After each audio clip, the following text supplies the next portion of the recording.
Hey, what's up? Happening, everyone? I'm Keith Kubiesa, also known as Coach Kubi. Um, it's the day in the life of what I got going on as a mountain biker, an outdoor athlete, and the owner, founder, head coach of Summit Strength and Fitness. Yeah, as far as mountain biking goes, and then what drew me into that was just being in the outdoors most of my life and participating in outdoor sports, whether it was my deep background in snowboarding, which we can get more into that later, which led to climbing, all that stuff, just being in the mountains. We're just looking for a new challenge for myself, just the next stage of challenging myself in the outdoors. Mountain biking kind of was that, just the accessibility of that where I live, and easy long weekend road trips, trails down the street from the gym. It was just a good way to continue to get outside and move the whole time. And yeah, as far as trails go in Madison/Dane County, I mean, hands down, but Quarry Ridge, down on the border of Verona, Madison. It's not a huge area, but the variety of trails they have there and the style of trails they have there are pretty awesome. There's some loose, steep stuff, rock slabs. There's traditional, hand single track. There's new, flowy stuff with big jumps. Just a little bit of everything. I can't get enough of that place, even though it is, short, quick laps. That's my go-to place for sure. As far as how often I get out on the trails, that's all dependent on, there's a lot of factors playing into that. In an ideal world where I'm not a dad, I'm not a business owner, it'd be every day. But the reality of it is, you're running a business, being a good dad to my kids. If I get out there once or twice a week, that's awesome. It's also dependent on if I'm racing or not. The last couple summers I've taken off because of mostly kids, and because if I'm racing, I want to train as hard and as good as I can to give myself a chance of performing well at the race. I don't want to just go race to just show up. I want to go to win. I want to go to be competitive. With this last 2 summers having no races on the schedule, I'd do one Thursday. We'd do a lunch ride with some of the members at the gym, just a fun, casual lunch ride. And if I can get out one other day, that one other day would either be just riding as hard as I can, anaerobically taxing myself, or just hiking and sessioning a feature just to get better at that. So in 2 days, it's a good week, with 2 different types of riding each of those days. So a typical race season, in the past, what that looked like for me. So racing enduro, if you're not familiar with that discipline, it's basically combining all the disciplines of mountain biking, or I shouldn't say all of them, the 2 main ones, so downhill and cross country. So it's the actual timed riding. It's the gnarly, fast-paced downhill style of riding, but combining a long day of pedaling, a lot of mileage. So you're just going to multiple stages in one day, some 6-7 stages. Training wise, typically what I would do for that, getting ready for the season. So I'd spend most of, say, December, January, February, add in as much strength as I can in the gym, lifting big weights, heavy weights, just trying to bulk up as much as I can. Spend a couple of those days too just on the trainer indoors, just getting my legs, just the stamina in my legs going. But yeah, then come March, I'm hitting the trails. I do one day a week of kind of simulating stage riding. So it's anywhere from 2 to 4 minutes of all out riding.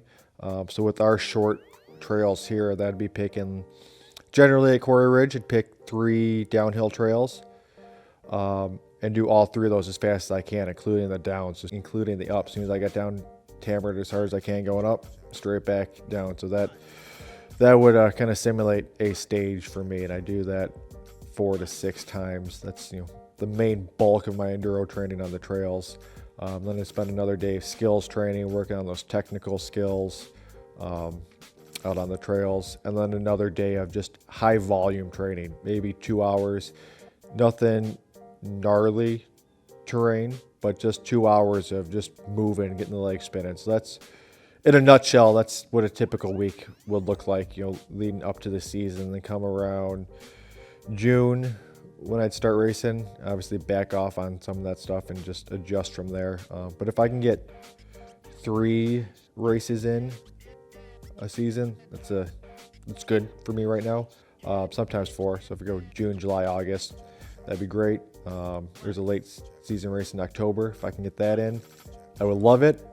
Although it's conflicted with the other passion, hunting, which we can get into that more later. So my nutrition year round varies. Like when I'm not training, I'm very more lax with it. I'm not necessarily eating shitty food, but I'll have more ice cream more often. I'm still active, but just knowing that the important time for me is when I get into my hard training, hard race season. It's not sustainable to do that year round. So come race season, or excuse me, come training season, start to be more focused on when and what kind of carbs I'm eating before training.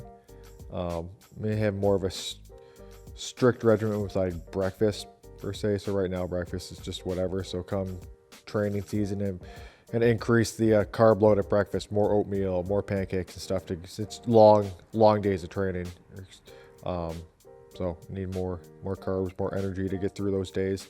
But yeah, oddly, it might be weird for some people here. I don't have a super strict training diet. I just eat good foods and real food. We live what we call Kubi acre out here. So we try to grow as much as we can. We have chickens. So just eating real food, minimize the processed foods. That's the biggest thing I focus on, because in years past when I was younger, I got too hyper focused on what I was eating and when, and it's just not sustainable. So I think for a lot of people, it just focus on eating real foods.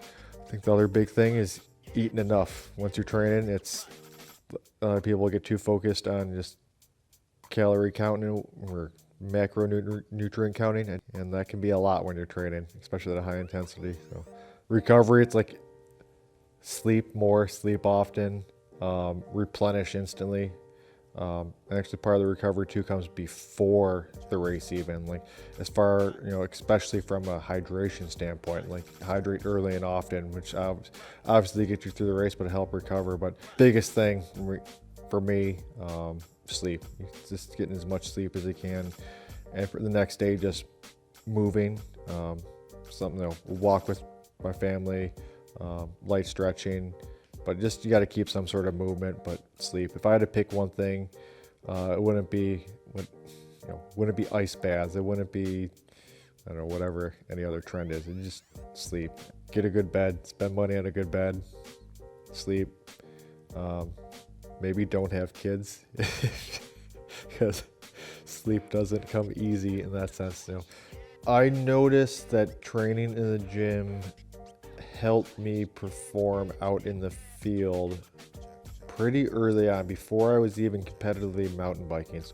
In that time, I ended up tearing my meniscus, MCL, because of the time, in talking to the surgeon and the physical therapist, because of the time I had put into the gym beforehand, squatting heavy, deadlifting heavy, and all that stuff. It minimized the extent of my injury. So what could have easily been an ACL tear, which puts you out for a long time, because of the time I put in beforehand, which not only potentially minimized an injury, but it made the recovery a whole lot easier, being just prepared going into it. That's when I really kind of went full in on then wanting to not only increase the training on my end, but to provide what I knew to other similar athletes in the outdoor sport, mountain sport world.